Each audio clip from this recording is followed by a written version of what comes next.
So, this afternoon's panel. It's my absolute pleasure to present to you our session today. Our moderator is David Himmelstein, and the session's title is The Neoliberal Transformation and Financialization of Healthcare. Now, David Himmelstein is from the City University of New York and Harvard University, and he's also an associate editor on the journal. He's joined by Allyson Pollock, who's just come to the table, who is from Newcastle University, the Institute of Population Health Sciences in the UK. He's also joined by Chee-Khoon Chan from the People's Health Movement in Malaysia, and Steffie Woolhandler, who is also from the City University of New York and Harvard University, and also an associate editor. So, David, I'll hand over to you now.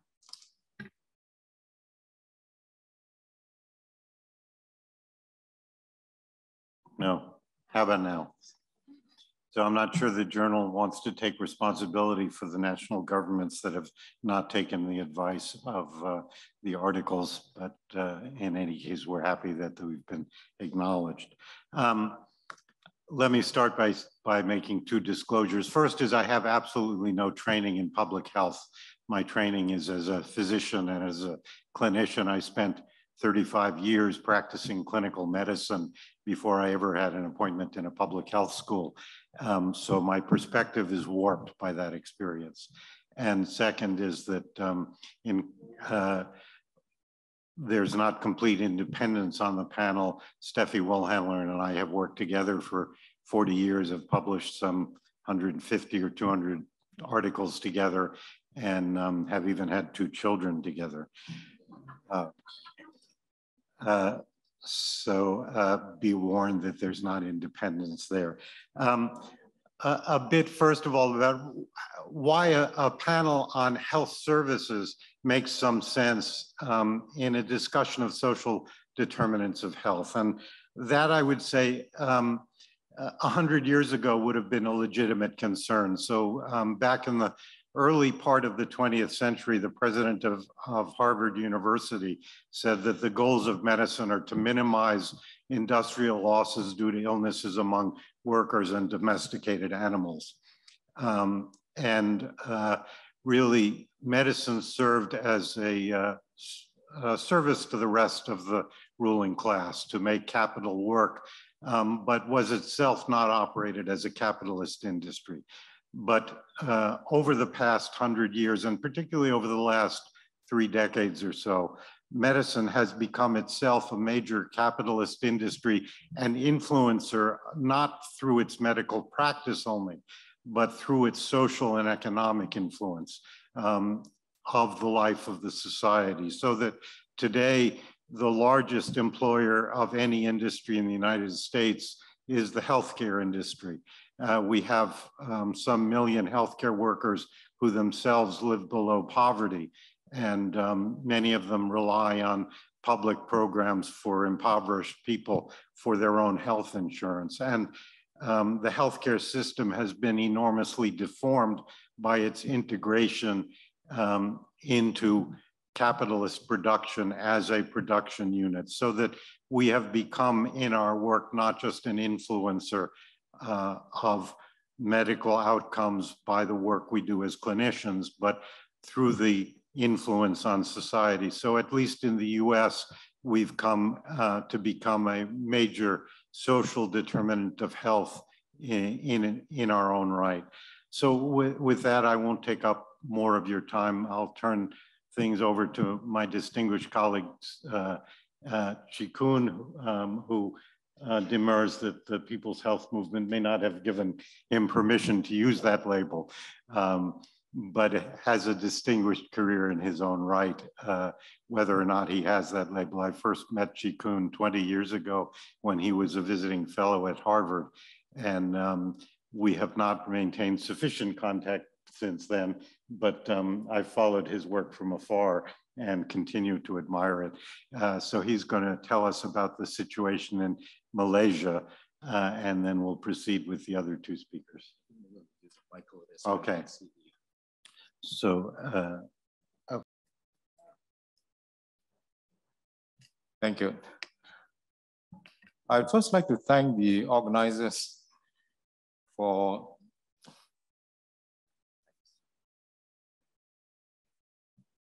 for the opportunity to participate in this important conference, to contribute a Malaysian case study towards the theme of this, this session, Neoliberal Transformation and Financialization of Healthcare.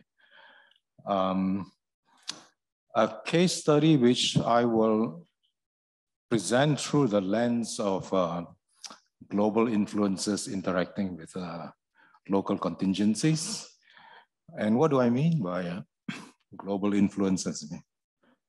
Okay, next slide. No.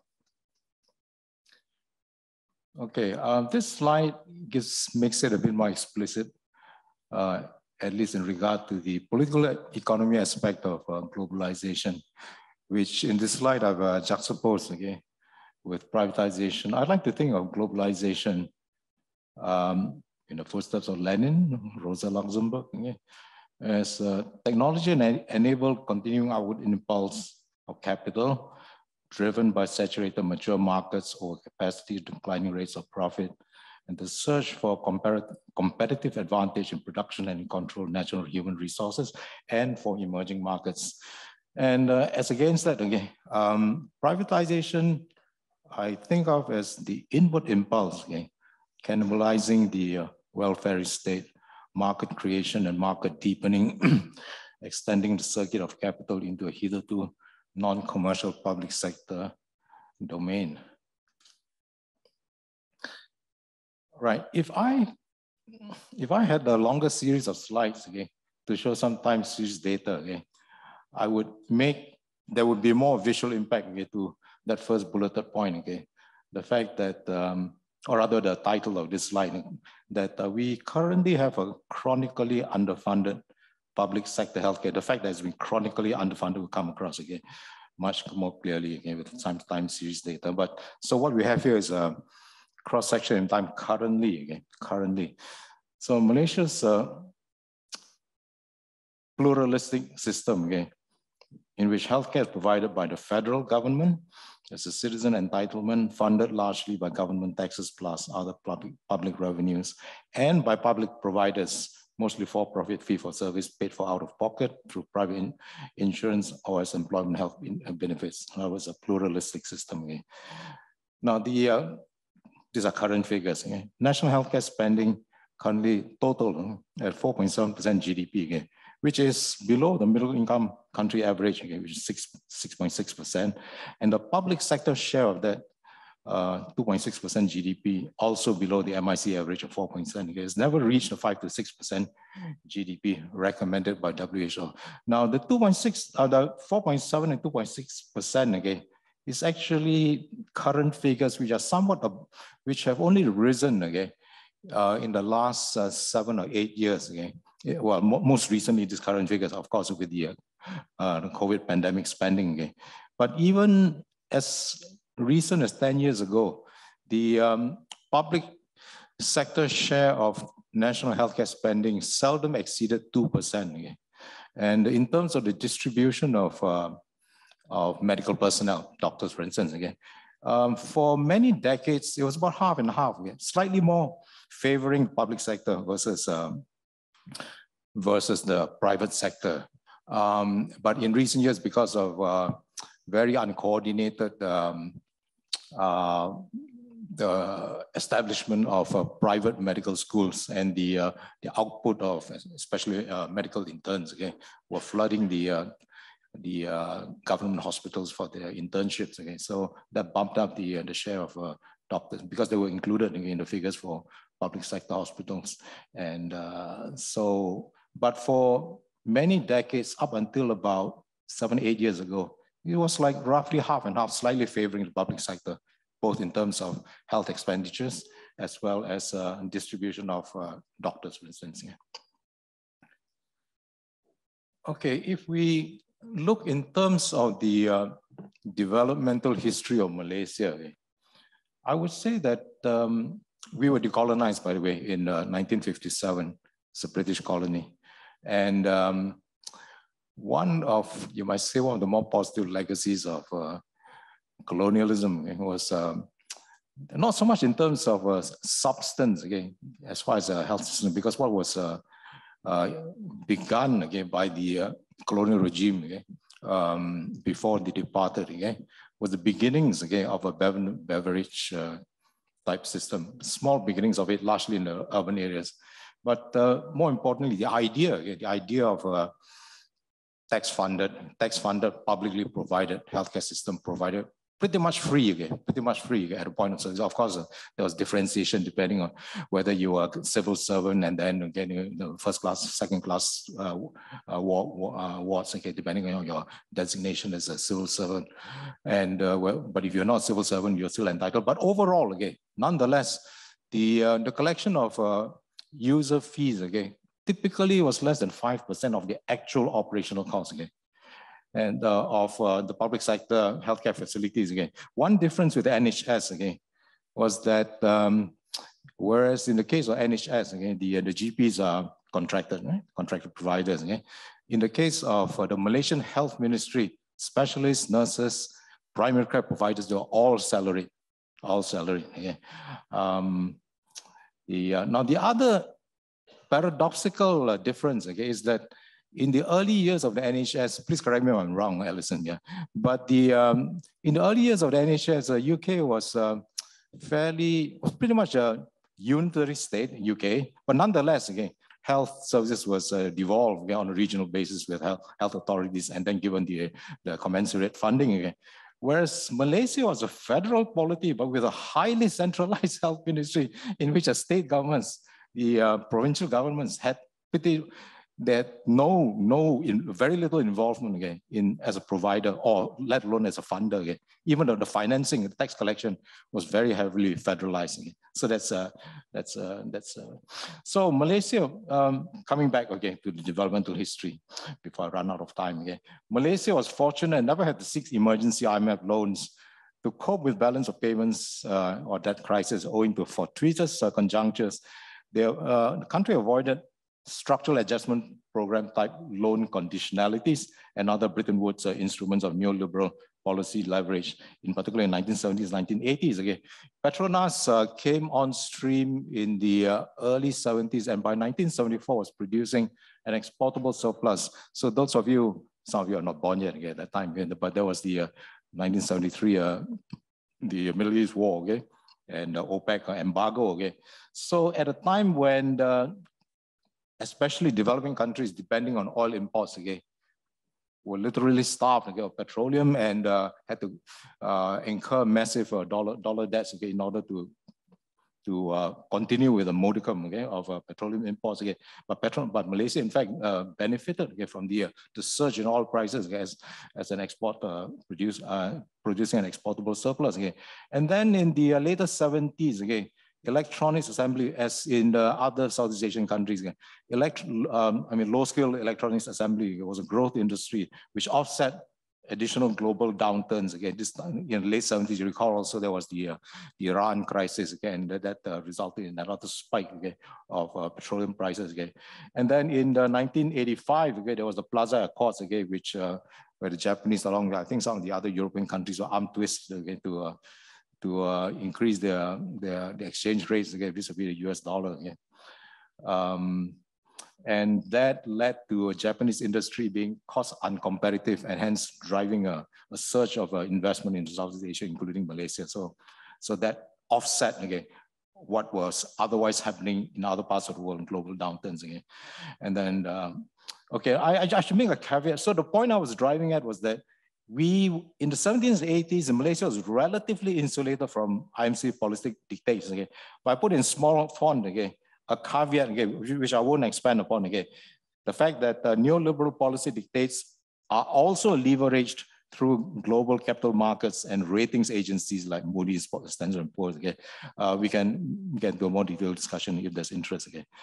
So, so what then again were the drivers of neoliberal transformation and financialization of a healthcare system?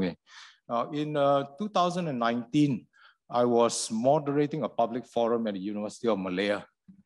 And I had the opportunity to ask one of the panelists, Dr. Abu Bakar Sulaiman, again, who was the longest serving Director General of Health, 1991 to 2001. Again, I asked him, Dr.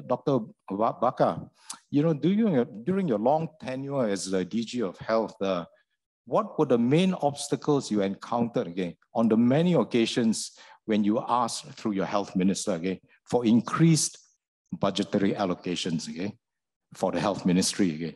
He thought for a moment and said to me, Chee-Khoon, you know, invariably again, I was told by the treasury officials again that it was very important for the Malaysian federal government to maintain an attractive investment climate for foreign investors again. And hence, we have to maintain, we have to engage in a competitive lowering of corporate income taxes again vis-a-vis our neighbors in Southeast Asia again to make ourselves more attractive, at least in that regard again, for continuing large FDI inflows again. And this led to reduce the fiscal capacity, fiscal state capacity again. Now, that might have been true again, but I inclined to believe that wasn't the only reason again, because what he did not mention again was that the even longer serving Prime Minister of Malaysia, Dr. Mahathir Mohamad again, whose first reign again was from 1981 to 2003 again. Okay, and Mahathir had a very determined policy of Malaysia Incorporated privatization, divesting the state's social, economic, and infrastructural responsibilities, including healthcare, to market-driven enterprises helmed by a cadre of state-nurtured managers and Malay bourgeoisie. Some of you who have some familiarity with the Malaysian political economy again might know that Mahathir was not disinclined to use a state again to drive his affirmative action type policies again, but that didn't mean again that he was unfriendly towards the market. In fact, he was very friendly towards the market, and in fact, his idea of health equity in general, again, not just health equity, was that we will have achieved equity in Malaysia when there are proportionately similar numbers of tycoons, professionals, middle class, working class, and other people again among the different racial categories. That was his idea of social equity. Yeah. So the last bulleted point, we had the financial crisis in 1997, and middle class care seekers in Malaysia switched to public hospitals because the pocketbooks had been affected again by the financial crisis. But the silver lining again, that again for the private tourist industry, private medical industry again, was that Asian medical tourists, in particular from Indonesia again, found Malaysia to be an attractive lower cost alternative to Singapore, which hitherto again inclined to. Okay, another very unusual characteristic of the Malaysian healthcare system again are the multiple hats worn by the state, the multiple roles of the state in the healthcare system again. It's first and foremost again the funder and provider of public sector healthcare, as I mentioned earlier, sort of Beverage offshoot. Okay? It's also the regulator of the healthcare system.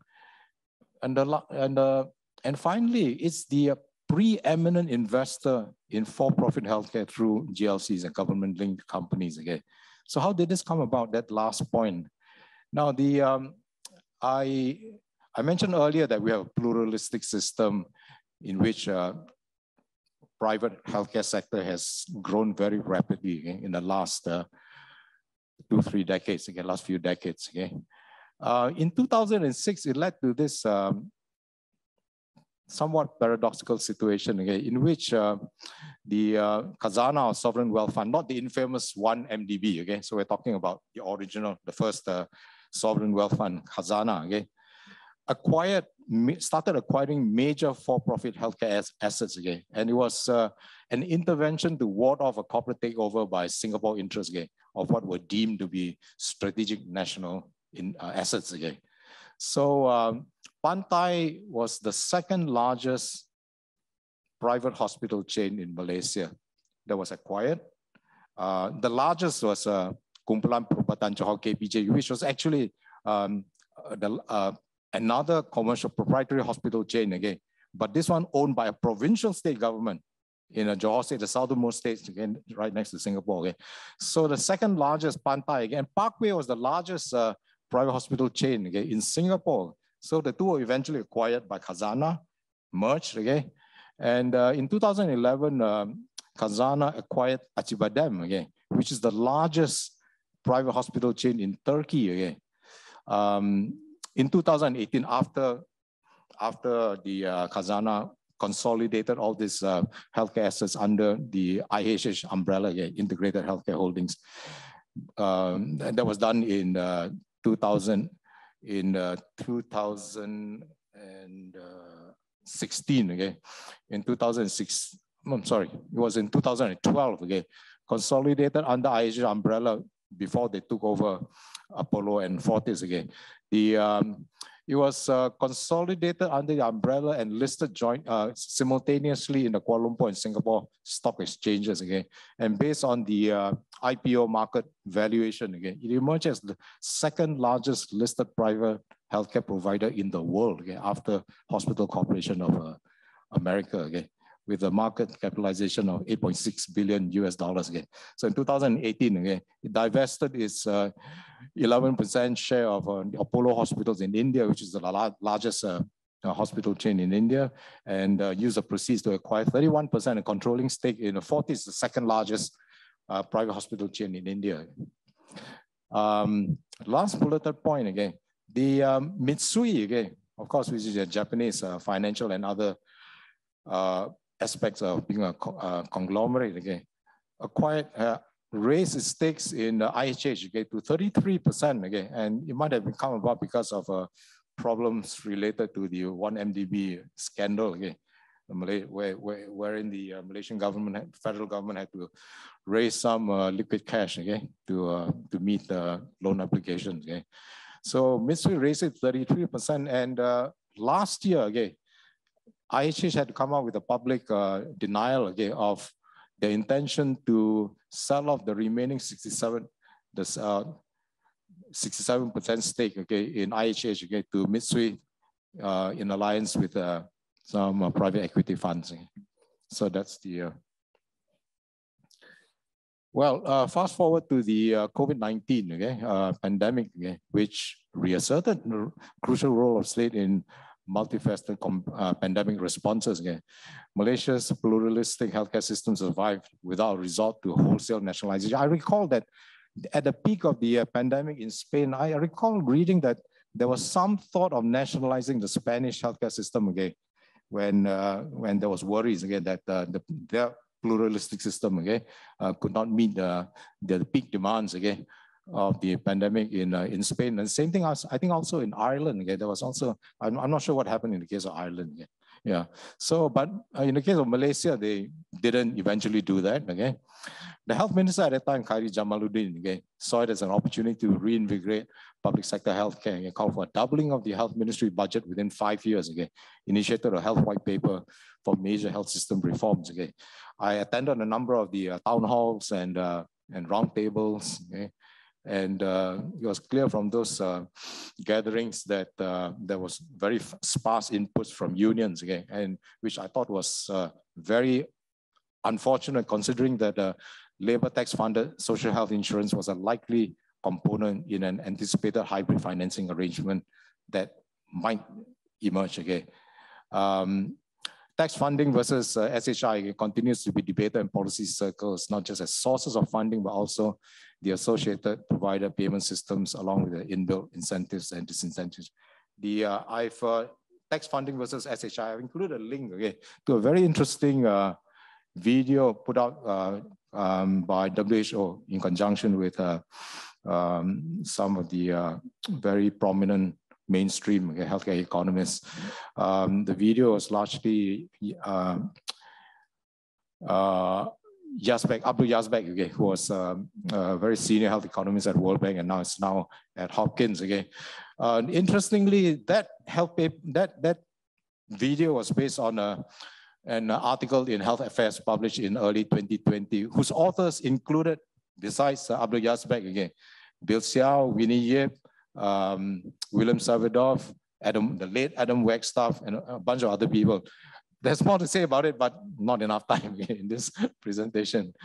So this is my last slide again. So the current state of play is that the health white paper was announced to be tabled in Parliament at the next sitting, and there was just a recent town hall again for the central region of Peninsular Malaysia, which I was not able to attend. Okay, but the civil society healthcare advocacy organizations have had a number of sessions together, and what we are offering again is a competing vision again for the future of Malaysia's pluralistic healthcare system. What we are proposing is expanded public provision of highly subsidized, widely accessible, timely, no-frills quality care, okay, to be funded by more progressive income and corporate taxation, including wealth taxes, property and capital gains taxes, Tobin-type taxes, which can compete with private sector minimally as a fallback option and price bulwark against its escalating charges. Okay, sort of in a way that the NHS might have. Again, correct me if I'm wrong, please, Allyson. But in the heyday of the NHS, if you were a UK citizen, there's no reason for you to go to Harley Street, right? As long as the NHS again was providing timely, good quality care, right? That's what the vision is about again. Yeah. So the current vision, which is on the table, unfortunately, has some very powerful interests again, backing it up, including senior officers of the Ministry of Health, and of course the Association of Private Hospitals, Malaysian Medical Association, and even some unions again, and a civil society organization. So that vision, SHI again, which is proportional payroll tax, i.e. a de facto supplementary regressive tax, funding a ring-fenced health tax with matching employer contributions, which would integrate an overburdened public healthcare sector with an underutilized private sector through a unified provider payment system, possibly DRG case mix, oh, I missed out, and perhaps capitated primary care, okay, which tries to rationalize utilization of services across both sectors and maybe some hybrid of the above. Okay, done.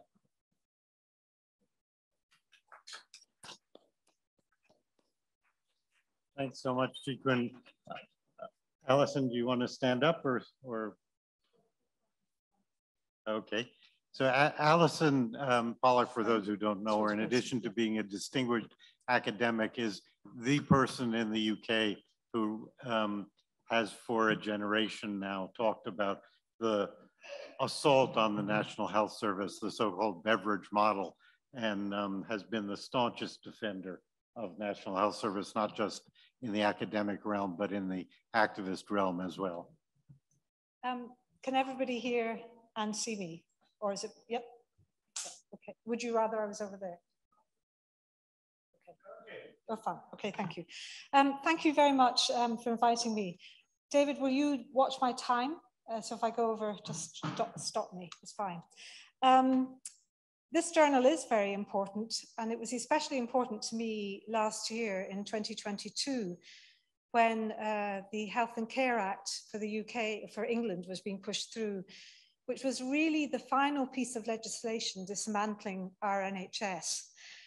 And it was quite interesting. For the last 30 years, we've been documenting and publishing in either the British Medical Journal or the Lancet detailed legislative and public health accounts. This time, we sent our paper to the Lancet, which took nearly a year to look at it. And then after several reviews, which were mainly ad hominem attacks, rejected it.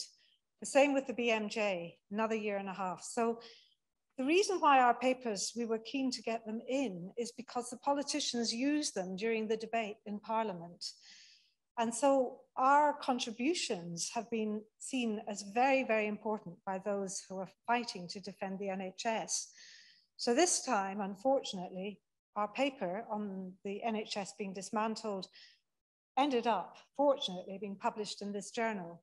But I think it's a sign of the times when you get editors who no longer recognize the importance of the work.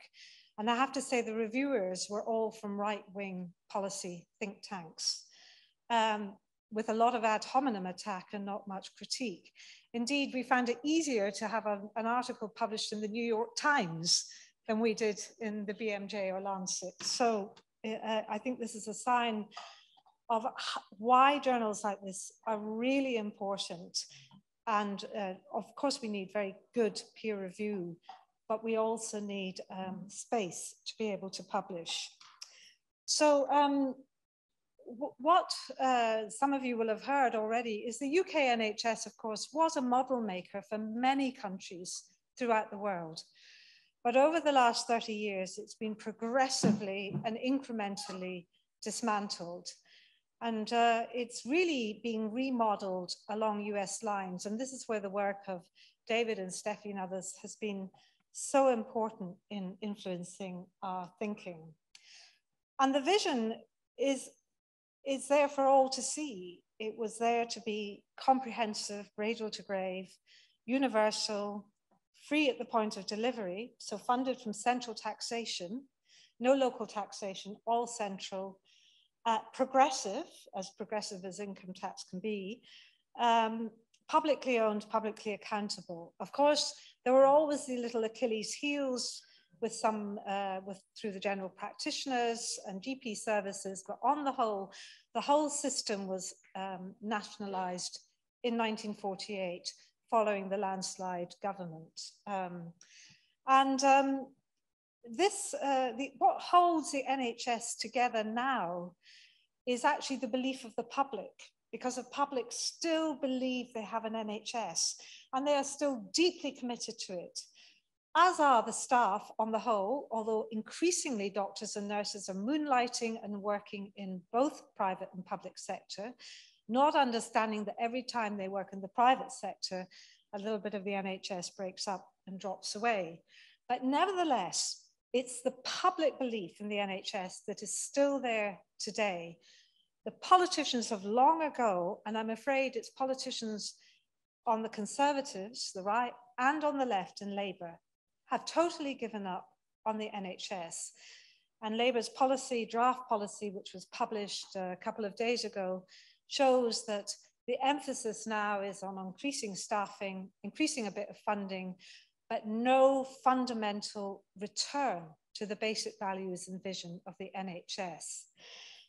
One of the issues that I have is the Lancet did a very good commission on the NHS, but it kept focusing on funding. And of course, that plays into the US model of the public payer.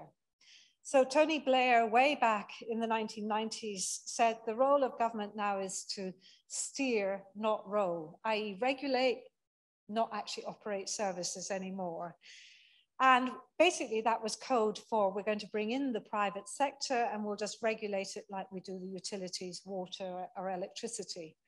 But we're continuing to pay for it publicly. And what begins to happen is you get this unhealthy coalition of industry and medics and everybody else who say, well, what the NHS needs is more funding, but nobody looks to see where the money is going and the waste in the system. Because oftentimes, and we spend twice as much as Malaysia on our healthcare, but half as much as the US in terms of GDP. So you're about 18%, we're 9%.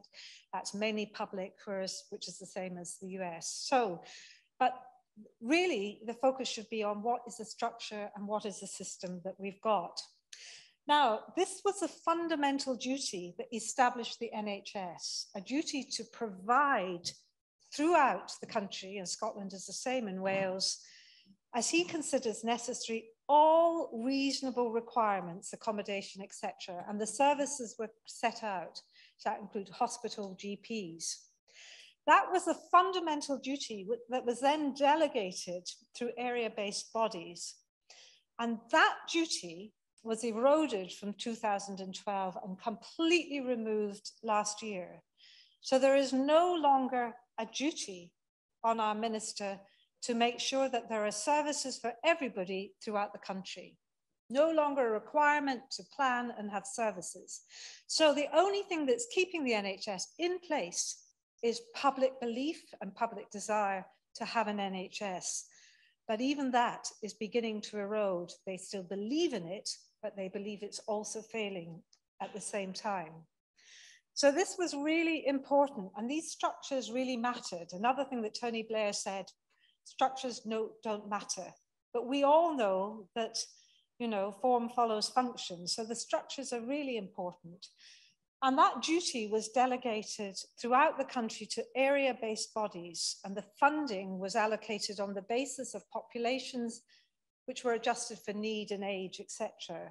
So we had a formula that then, and the area-based bodies, which were regions or districts, really then managed the services within an area. They were responsible for all the planning, for the employment of the staff, but also to ensure that hospitals were there in the provision of services. And that was what was called an integrated health system. It was directly managed through area-based bodies. So hospitals were not free and autonomous to do whatever they liked. Everything had to be planned, and it had to be planned around the needs of a specific population. That idea of planning and an area-based administration has gone completely over the last 20 years from the legislation. So we no longer have area-based planning bodies that are responsible for all the needs of their population. And that was really important, because today now, if you have a mental health crisis or a child with anorexia, that child may need to travel 300 or 400 kilometers to get a service, because no longer are the services provided locally. They're provided on the basis of the market, and whichever providers can compete for the contracts. Now, many of our mental health services are now run by the private sector and equity investors. So this is how it's come about, and I'll explain. So these were the area-based bodies, and they were responsible for all the planning, for the needs assessment, and for the provision. And that was roughly how it all worked. Quite simple. Really, it was people really understood. Residents and the public also understood who was responsible for making sure their services were there. So what we've had since the 1980s is a number of stages or phases of so-called reform. And I thought the last session was really interesting on this introduction of general management. We introduced general management, and these were people often from the army or the military with no public health or clinical training at all, who came in as a new layer of technocracy to distance the experts, both from their population and from the decision makers. They were no longer the decision makers when it came to planning. So we had these very early management reforms which have become embedded, and you need that as part of the market bureaucracy. And then you had the management training schemes. We had very early privatization of cleaning and catering and laundry staff. And of course, some of these cleaning and catering services, like Serco, have become huge global corporations, which were, of course, established through public funds. So money for catering and cleaning and laundry, all these big Sodexo, Serco, you've heard of some of these because Sodexo is here in Spain. They actually grew out of public funding and the privatization of public services. This was the really big bang, 1990, when the government said they brought in Griffiths and Enthoven from the US. I'm sure David and Steffie can tell you all about Enthoven. But he basically said what the NHS needs is a market. It's gridlocked. It's got a terrible bureaucracy, although it only spent 4% on administration costs, 4%. And David and Steffie will tell you theirs is much higher. What, 25, 30%? Anyway, they brought in a market-based system, and that needed a switch to pricing and costing. Financialization was brought in through the back door, through something called public-private partnerships, which Spain has, or private finance initiative. So instead of the government providing the capital funds to build hospitals and services, they brought in big corporations and banks, which would raise the money, and then the government would, in effect, do a sale and lease back. It would sell off its hospitals, and then it would lease them on the basis of 30 to 60-year contracts. And equity investors and bankers came in, and they have taken inordinate amounts of profit. And I've written about this elsewhere. We don't have time today. but the interest rates charged on this debt could be as high as 18% at a time when interest rates had fallen to 1 or 2%. So this was financialization. It was the start of wealth extraction. And the significance of this was it was coming out of the budgets that paid for patient care. So it was like having a sale and lease back or a mortgage that you had to pay every year, but you were paying it from the budgets that paid for staff and patient care. So that was squeezing the system so that we had huge hospital and service closures in order to pay for the new hospitals and services. Spain has gone down exactly the same route, and so have many other countries. Of course, America has done it, has it anyway, but we also have it for long-term care, where we also sold off all our nursing homes and residential homes and did the same thing with big global corporations. Now, the private sector and the equity investors weren't just content with having the bricks and mortar and buildings. They said, well, now we want to operate the clinical services. Tony Blair, who was a Labour Prime Minister, came into power in 1997, and he was New Labour, and he said, yeah, I think this is a really good idea. We must use the private sector to give us spare, give us spare capacity. And we're now going to allow patients to choose whether they want the public or the private sector. But if these area health bodies aren't happy with this, we're going to take a whole slice of funding out of the NHS and contract directly with the private sector. And we're going to do this for elective surgery, for hips, for hearts, for knees, for eyes. And then we're going to extend that to all the diagnostics and the treatments. So now we have publicly funded private provision. 40% of the elective surgery for hips and eyes is now conducted by the private sector, in the private sector, not in the NHS. And we've done analysis to show growing inequalities as a result of that, because the private sector must cream skim. It wants healthy patients, but it also doesn't have intensive care units. So that's 40% of the work. My colleagues are now cancelling their NHS lists for elective eyes and elective hips because so much work is now draining out to the private sector and they can no longer train their junior doctors. That's how bad it's getting. Am I going over time? Okay, so the next phase was giving more and more powers to hospitals, allowing them to bring in equity investors, general practitioners now. They broke up the monopoly of general practitioners. They are now being owned and operated by big American companies. Thank you, David and Steffie. Really, you know, United Health, Hospital Corporation of America. They're also franchising. Many of the NHS hospitals are now franchising out their floors, like department stores, to some of these big corporations, which are moving in at speed. And COVID pandemic has been a marvelous excuse to use the so-called spare capacity in the private sector, even though there's not very much about it. So this is the man who was quite instrumental in all of this, Simon Stevens, who was an advisor to the Labour government, but also president of the United Health Group, and then became chief executive. He's now in the House of Lords, where he pushed through the final act, which is abolishing our NHS. David says I've gone way over, so I'm just going to stop. Way over, pardon? Not way over, okay. Okay, so one of the really important things is that the act further degrades because it moves the power.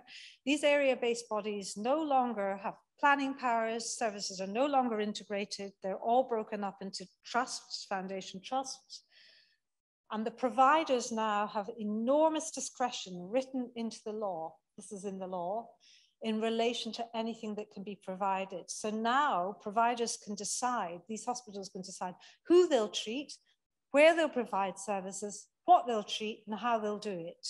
They're given enormous freedoms in the legislation. Moreover, for the first time ever, multinationals and private providers can sit on the boards and decide on public expenditure. We've never had this before in the NHS, where decision makers can be the private sector. So they can now sit on the board. So this legislation is pretty much complete, and it's happening at scale and at speed, the enormous breakup and dismantling of our NHS.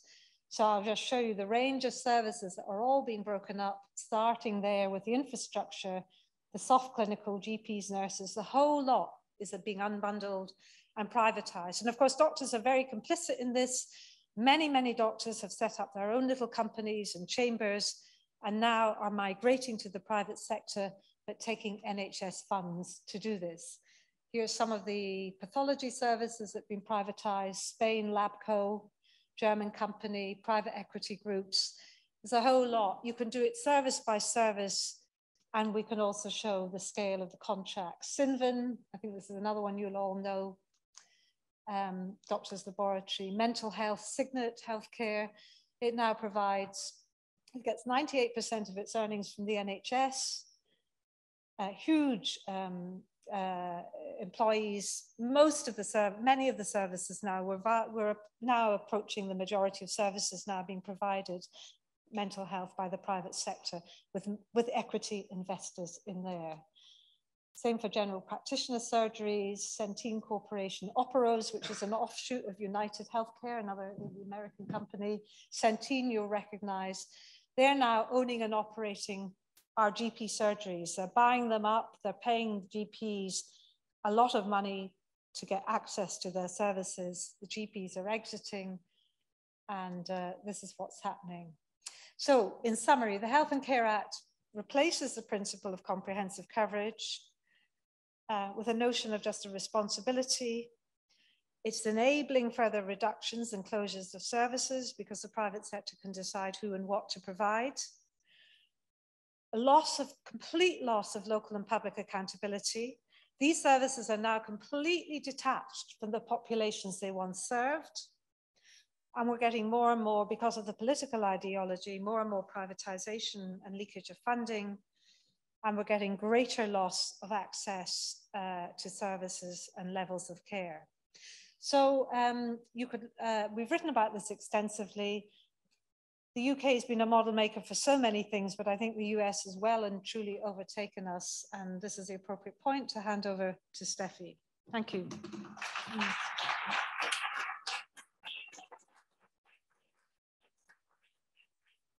So whenever I hear Allyson speak, I think we owe her an apology from the US, you know.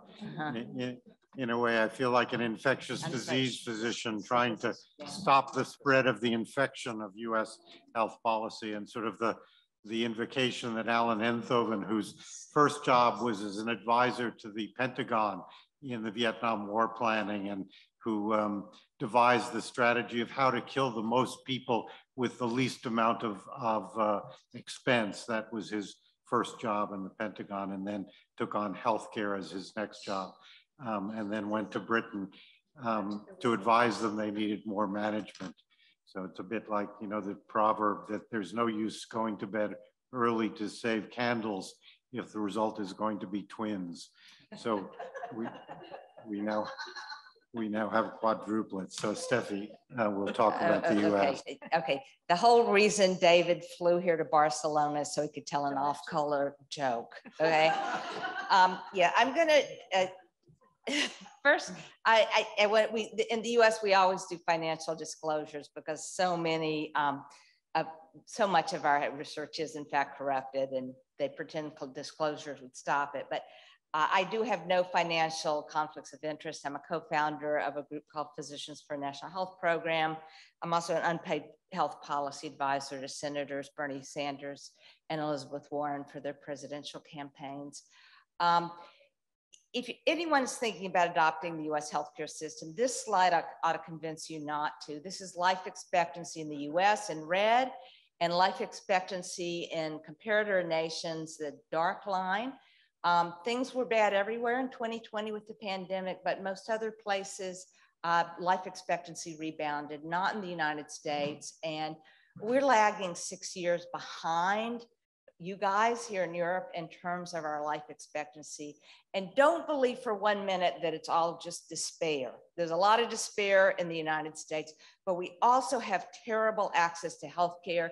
And this shows that control of blood pressure was improving in the United States, but in recent years, control of blood pressure, the most important healthcare service there is that we know of, control of blood pressure, is now falling again in the United States, a deterioration in the actual healthcare system. We have tens of millions of uninsured Americans. The number of uninsured Americans fell in 1965 with the passage of our Medicare program, which covers all of our elderly, and the Medicaid program that covers about half of our poor. But even after the passage of Medicare and Medicaid, there were tens of millions of uninsured. The second big drop there in 2014 was the Obamacare legislation, covered many more people, but we never got below 25 million uninsured people. We have about 30 million uninsured people today as we speak. So large numbers of Americans with no health care coverage. Nonetheless, that's not the only financial problem because our insured population is largely underinsured. They have coverage, but still cannot afford care. And therefore, when people get seriously ill, medical bankruptcy is extremely common. And in some work that we published with now Senator Elizabeth Warren, she was then a professor at Harvard with us, we found that 3/4 of people entering medical bankruptcy in the United States had health insurance when they first got sick, often private health insurance, but were bankrupted anyway by co-payments, deductibles, and uncovered services. Medical bankruptcy, medical issues contribute to more than half and perhaps as many as 2/3 of all US bankruptcies. Medical debts in the United States are huge. The medical debts in blue often exceed the total value of all non-medical debts combined in yellow. And this is true throughout the United States, though somewhat of a bigger issue in the American South. Some work we did just a month or two ago showing that 1 out of every 5 US diabetics, 1.3 million Americans, 1 out of every 5 diabetics in the United States is forced to ration their insulin because they can't afford to pay for it.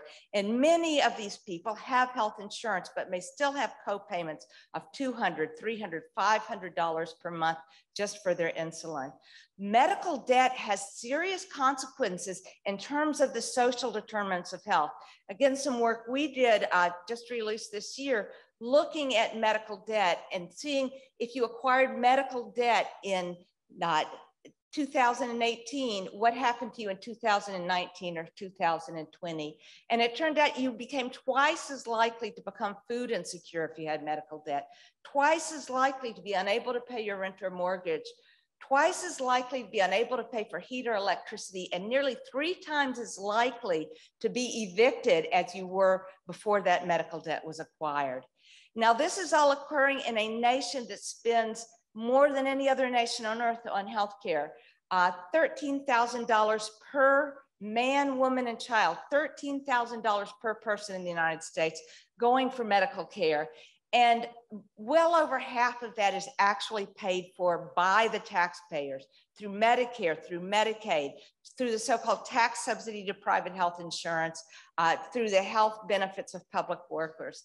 And in fact, we are spending more in tax dollars, represented in yellow on the bottom, in tax dollars on healthcare than the total cost of healthcare, public and private, in most of the rest of the countries of the world. And then we turn around and take another $5,000 out of our pockets to pay privately. Indeed, we're spending a lot of money and getting very little. We're getting many fewer doctor visits than people in other countries. We're getting many fewer days spent in the hospital than people of other countries. What we are getting is massive amounts of overhead. We have the most bureaucratized healthcare system in the world. Between 1/4 and 1/3 of every healthcare dollar just goes for paperwork.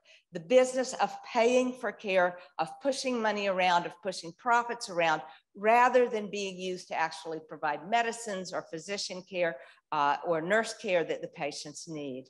We've seen a tremendous growth in health administrators. I'm showing the growth of physicians along the bottom, in yellow and blue, the growth of managers at the top, and know that y-axis is not a mistake. We've just had so much growth of managerial personnel that it's really eating up the healthcare system and hollowing out our systems of care. The private insurance industry is a major player in all of this.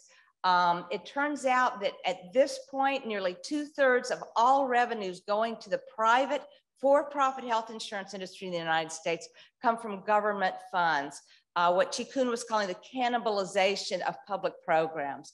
So our public programs, Medicare, which was providing insurance for our elderly, Medicaid, which provides insurance for about half of our poor, have become private insurance programs where the taxpayers just pay a premium to private insurance to run healthcare for these groups. Medicare, I'm going to talk a lot about the Medicare HMO or Medicare Advantage program. That's the privatized Medicare where the taxpayers just pay a premium for private insurance to pay for care for our seniors. That's what Medicare is for. Tremendous growth in Medicare HMO enrollment, Medicare Advantage enrollment. Those are synonyms. Now you would think, how can they enroll so many people? Well, the Medicare Advantage plans are out-competing traditional Medicare, which is still an option for people if they want it.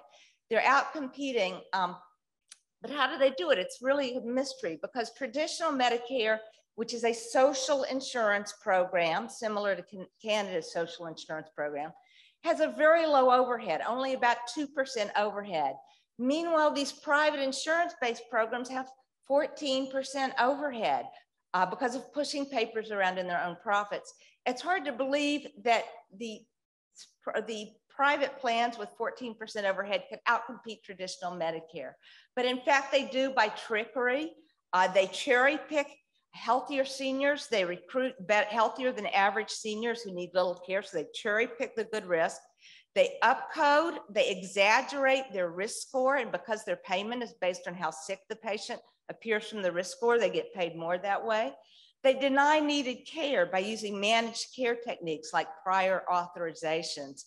And they wield their political clout to block any regulation of their shenanigans. So, okay, let's talk about upcoding. The dotted line represents 100% what Medicare, the traditional fully public Medicare program, would pay for a patient. The Medicare Advantage, through their upcoding and trickery, have raised the risk score over and over and over to where now the risk score on the average enrollee in a privatized plan on paper is 20% higher than the average risk score within traditional Medicare, generating an almost 20% overpayment. At least in theory, it ends up being closer to 6% at the end of the day. But a large overpayment relative to what it would cost the taxpayers in traditional Medicare. Now, how does this even work? This sounds so confusing. Well, first you have to understand that the risk score is used by the public Medicare program to decide how much to pay private insurance, the risk score. So if Dr. Smith sees Miss Jones, she's 76 years old, and she just writes down a couple of diagnoses, diabetes and congestive heart failure. And then when that's all scored and put in the risk score, that generates an annual payment of about $9,000. But once she enrolls in a Medicare Advantage plan, a nurse goes to her home and starts looking for new diagnoses, calls up Dr. Smith and says, add these other things. So all of a sudden he's adding major depression, even though he didn't treat it. It happened 10 years ago. Class 3 heart failure. Well, that he didn't add. COPD, she had wheezes about once a year, so he adds that. Next thing you know, the taxpayers are paying $32,000 in premium for this patient. And that's how you upcode. Additionally, Medicare Advantage plans deny needed care. This was in the New York Times. There's a continuous set of scandals about it. There was just a set of hearings about this on Capitol Hill, Senator Blumenthal, but nothing much is going to happen from it unless we force the government to change things, which I think we can. For all of these reasons, the Medicare Advantage private system has raised, not lowered, system-wide costs. This is some work from some very conservative economists. Amy Himmelstein was the lead economist on this. they compared traditional Medicare on the left and the privatized Medicare Advantage on the right. You'll notice the blue part of the bar, the payments for care are actually substantially higher in the traditional fully public Medicare program. And then you've got that tiny sliver of yellow overhead on top. Medicare Advantage, they're spending much less on medical care. And yet they turn around with their overhead and profit and charge more to the taxpayers. So you're getting less care for more costs through a privatized system. Now, this has gotten worse. It got substantially worse during the pandemic, when basically the government just continued to pay the premiums to Medicare Advantage, ignoring the fact that the total use of healthcare went way down because people were afraid to go to doctors and hospitals. And even though there was lots of COVID illness in the hospitals, the total amount of care received in 2020 was quite low in the United States. And the US state and federal governments just let these private plans hang on to all of the premium payments, despite the fact that the amount of care delivered went way down. So there was a tremendous boost in the public funding to private health insurance. And this allowed our private health insurance to proceed down this path they'd been going on and transforming themselves into mega corporations with tentacles reaching into every segment of healthcare. So United Healthcare, if you heard a little talk about it, they're the largest insurer in the nation. I believe they're the largest insurer in the world. They have 26 million US privately insured and 20 million publicly insured through these cannibalized public sector programs. 5 million people globally insured, 3 million more on some drug insurance. United Healthcare owns Optum, which is a provider division. They own 70,000 US physicians. 70,000 US physicians work for this health insurance company. They provide service to 101 million patients.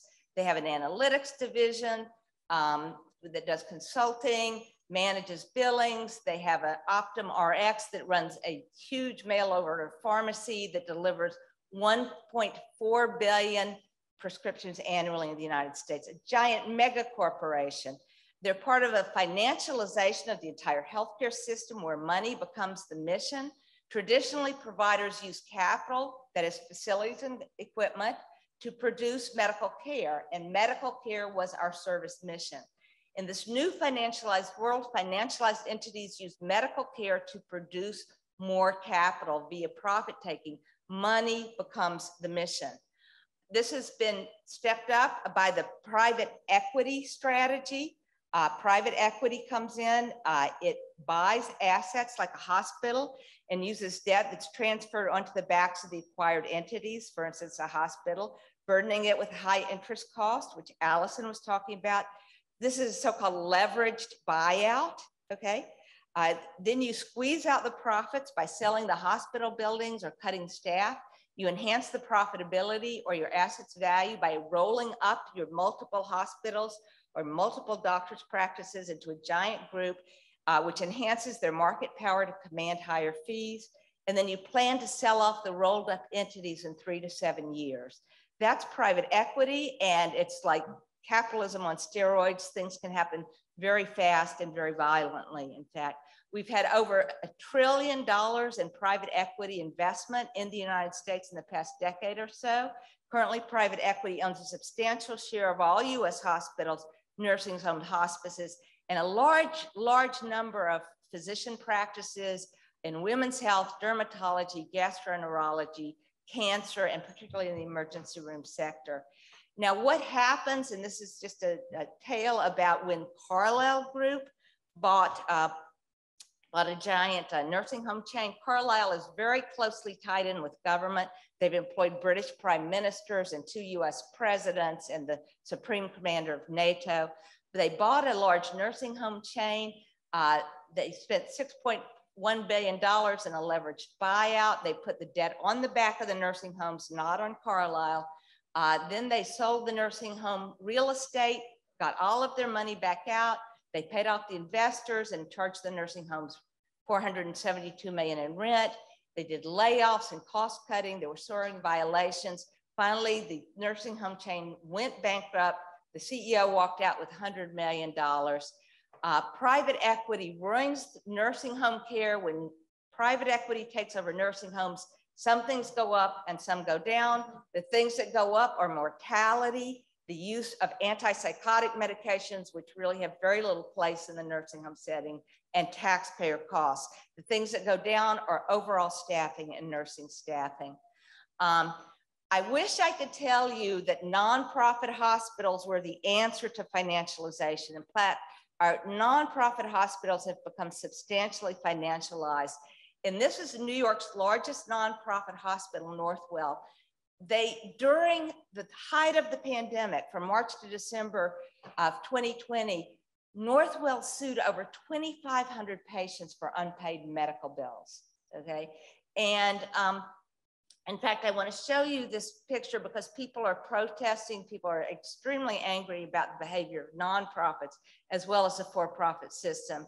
And polls are continuing to show that at least 60% of the American people support the idea of single payer Medicare for all, our term for national health insurance in the United States. And yet we're waiting around for the politicians to come around. I'd also like to point out that David and I wrote this along with several past presidents of Physicians for National Health Program. It's not going to be enough to just do single payer Medicare for all. We're going to have to address the issue of for-profit ownership of care, because as I've tried to show you, for-profit ownership is not compatible with top quality healthcare. And finally, just a word of optimism. One of the things that's happened with the more financialized healthcare system has been a tremendous growth in unionization. There's been a surge of unionization throughout the healthcare sector. This particular poster is from Mass General Brigham, where I've been affiliated over the years. It's the major Harvard teaching hospital system, where nobody thought we would ever see unionization at that hospital. But apparently the House Officers Union there is poised to vote and likely to win a vote next month to unionize. So we are calling up, the financialization is also calling up protest and organization of the population to try to stop it. I'll just point out that. Oh, stop it. Okay, he's gonna do this. All right.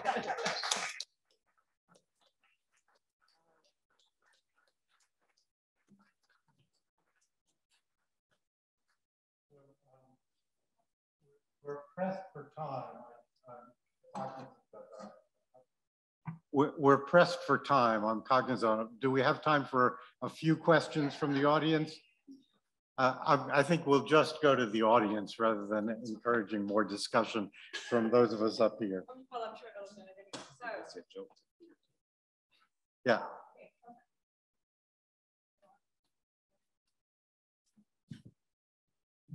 Can you, yeah, oh, yeah.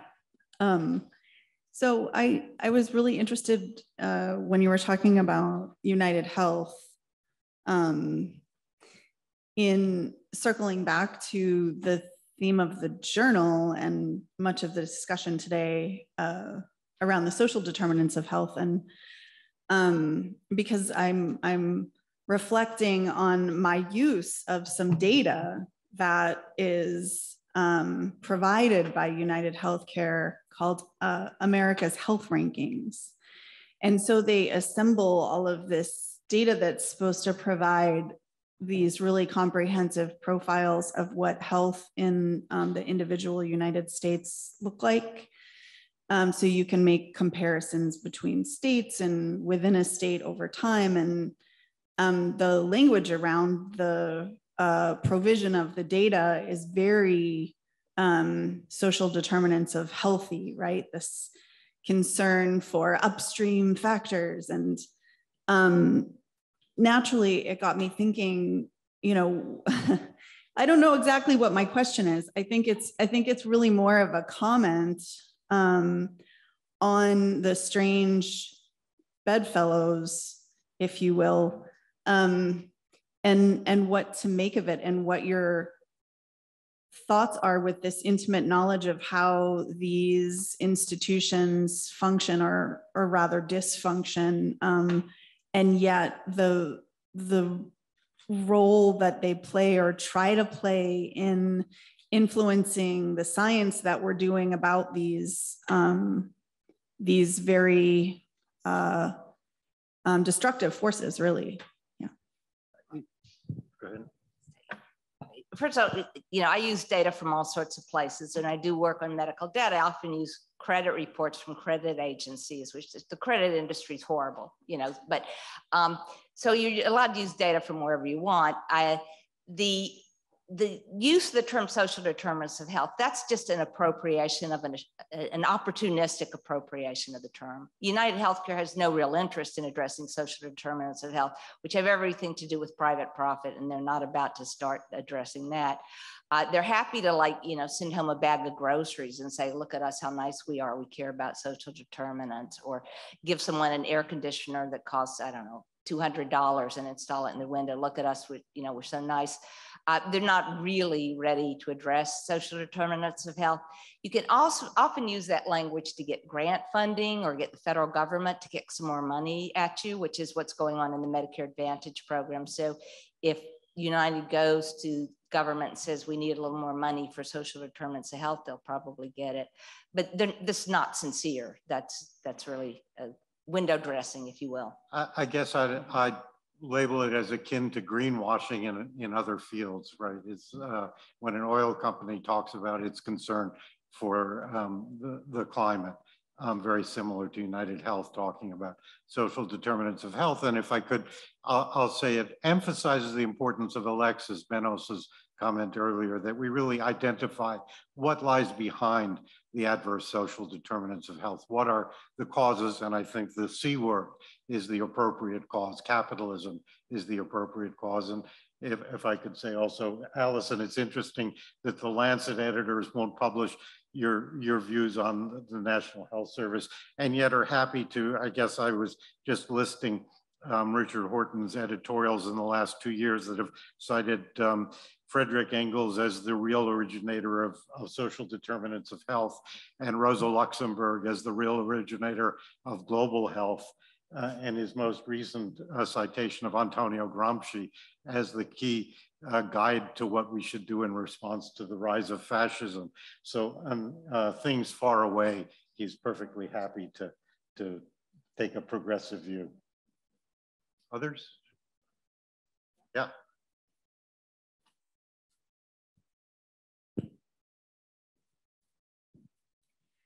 Well, first of all, thank you for all of the presentations. They were very informative and of course a little bit depressing as well, more than a little bit maybe. But I had a kind of a practical question, and wanted to hear from your expertise. I'm from Chile, which has, as was pointed out before by Cristina, we're in the middle of a political transformation, and healthcare is one of the points. And well, there's been a shift towards a stronger public sector, but there's a lot of fear in that. And one of the things that is kind of like the middle ground to talk about and people feel really comfortable in terms of public policy is public-private alliances. It's kind of seen as like a middle ground, the yellow area. And I wanted to know, from your perspective, what are some of the risks that you see in public-private alliances?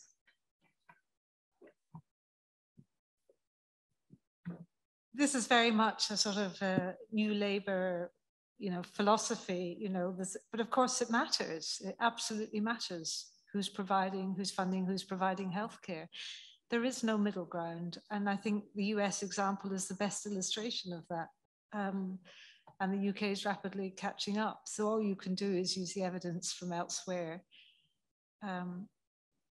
Just drivers of inequality, drivers of conceals what's really happening. I mean, this is part of the appropriation of language, I guess. The right grabbing ideas from the left, saying this idea has been going on for a long time, for decades. So I think it's very important to dispute it and refute it. David.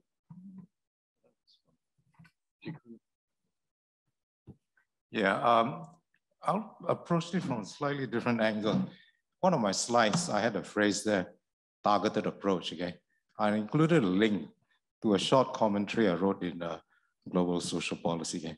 And this is actually borrowing off some ideas of Tandika Mkandawir, who was Malian, I think Malian or Malawian economist, spent many years at UNRIC, and then transferred to SOAS, okay? SOAS as a professor of economics. And the idea was taken up by the Malaysian health ministers, okay, a succession of them. Okay, you recall that I mentioned that the Malaysian government through its health ministry is not just a funder and provider of public sector healthcare, but is also heavily invested again in commercial healthcare again. So the targeting rhetoric again was repeated by a succession of health ministers again, basically saying that the middle class, those who can afford private sector healthcare again, should avail themselves again of the private healthcare sector again, and leave the government with its very meager 2% GDP healthcare resources again, to concentrate those meager resources on the deserving poorer citizens again. Okay, and that sounds very intuitively very appealing even to my friend who was a former president of the Malaysian Medical Association and a member of the Socialist Party. I said, wait, hang on, we got to discuss this, okay? Basically, the idea is to encourage the middle class, the so-called market-capable citizens to move off to the private sector, encourage thus with tax rebates, okay, tax rebates from the income taxes, okay, for medical expenditures in the private sector, and also tax subsidies, okay, to the private hospitals, okay. So the idea is that they will go off, okay, and the so-called the poorer deserving citizens, okay, would be the target group, okay, for the public sector, okay. Now, Tandika has made a couple of very important points, okay. Firstly, that in order to identify the targeted eligibles, okay, there's some transactional costs involved. I mean, the informational costs, okay, at the moment, okay, it's a very simple system in Malaysia. You just produce your national registration ID card, okay, and that entitles you as a citizen entitlement to walk into any health ministry hospital and get whatever is available, okay, at the health facility. Nothing else involved administratively. Extremely simple system, okay. So if you implement a targeted approach, there's administrative transactional costs involved. Okay? The second and perhaps more important point, okay, is that once you detach a politically vocal, influential middle class, okay, from any remaining stake, okay, in the public healthcare sector, okay, and leave it to relatively marginalized poorer segments of society, okay, you will see a deterioration, okay, of public allocations to the public sector, leading to a rump decrepit.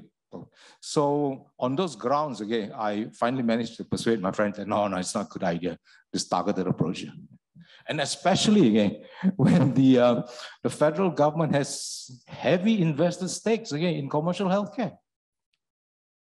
And can I just jump in here to say that this is exactly what is happening in the UK right now? Literally, in the wake of the pandemic and messing up our health system, they've made the case for why the middle class needs to go private to save it for the people that you're also not giving adequate benefits to, and really messing up the social network for. So I mean, I can sympathize in terms of what's happening in Chile.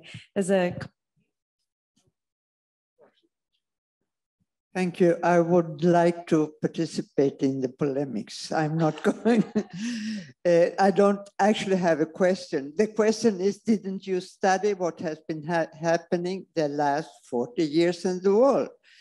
And that's a question to all of you young people, because if you had studied that, you would know that capitalizing healthcare does not resolve the question, and it makes it much less available, and also it makes it much more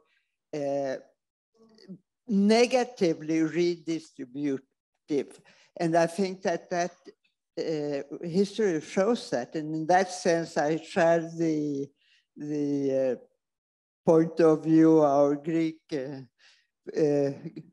participant that says, what happens is capitalism. The problem is, how do you get around to overthrow capitalism? Any answers in the audience?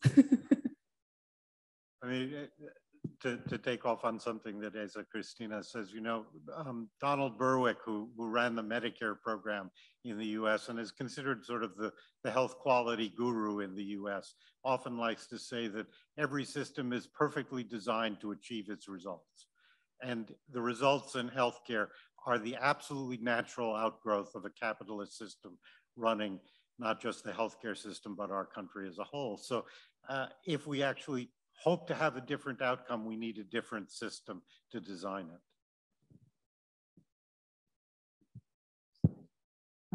Thank you very much. Just a comment. I was reminding the sentence of Olof Palme saying that a system for the poor is a poor system. Therefore, I think that we have to fight in order to have a national health system for everybody. And I'm thinking of here, Catalonia, Spain, that we have a national health system. I think it's much better than the US, that's sure, for sure, with less expenses, much more less expenses. But we are going in the way of the British, of the UK. And I think that we have to be aware that this is a problem, that privatization of parts of our system at the end can go to the private system.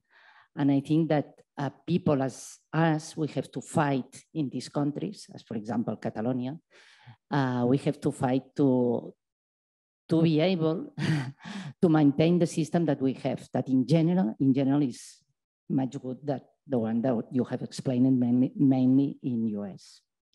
Thank you for the presentation. I wanted to ask the question that relates these two things. So we have this argument that we need to have a service for the poor, and often it's argued on account of health inequalities now.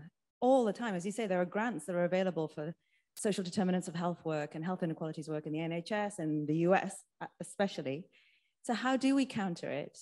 We're in the field that might be applying for these grants. How are we going to counter this idea that there might be special services for poor people?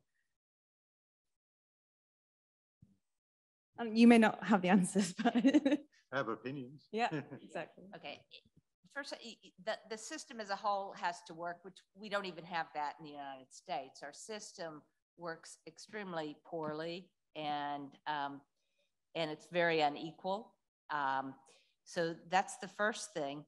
Also, if we're going to provide food and housing, and I do think that's the public obligation to provide a basic standard of living for everyone, we need to do it at the social level. We don't do it at the patient by patient level.